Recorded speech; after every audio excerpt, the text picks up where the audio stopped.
Shalom and welcome back. This week's Torah portion, the portion of Yisro, is the portion of the giving of the Torah at Mount Sinai. How God came down from heaven onto the mountain, and Moshe went up, and somewhere in the middle they met.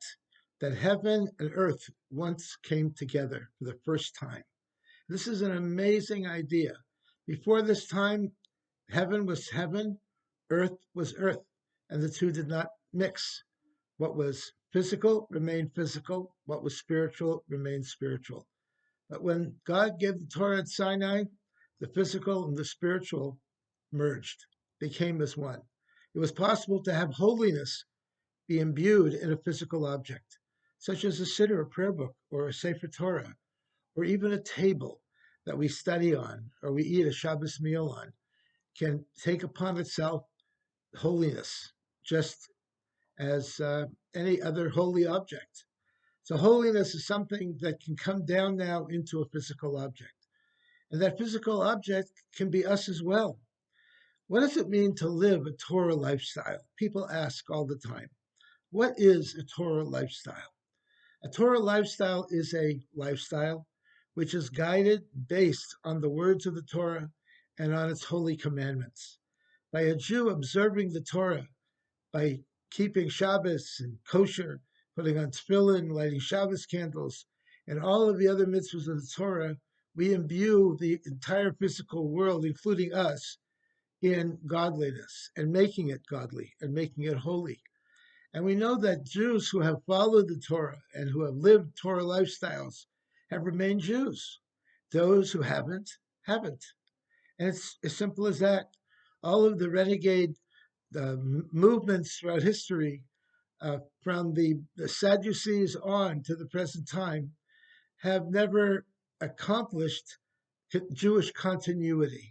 They have never been successful at it.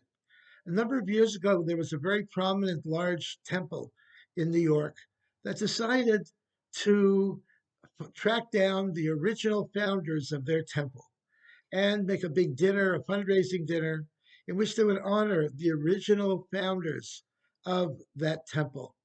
So they went about investigating and finding and doing some detective work and uncovering all of those people who were the original founders of this temple in New York. Well, they had to cancel the meeting. They had to cancel their fundraising dinner because it turned out that nobody of all the founders of the temple were Jewish. They had all intermarried, and they were not Jewish. The successors, the present generation, were not Jewish anymore because they did not dedicate their lives to Torah. Only those who dedicate their lives to Torah can be assured that it will continue on to their children and their grandchildren. We have a very, very good chance that that will happen. And how does that happen? By passing on, by transmitting the values of Torah, the mitzvahs to our children and to our grandchildren, and they, in turn, to their children and their grandchildren. Not by giving it away or changing it in any way or rationalizing it that we don't need to do this or we don't need to do that, but rather be faithful to the laws of the Torah and to God's original intention. And that was the whole idea, that by keeping the mitzvahs, we can be assured pretty much that Judaism, as we know it, will continue in the future generation. And let's give that some thought. And if we don't know how to do it, there are lots of very fine rabbis who can tell you, who can teach you.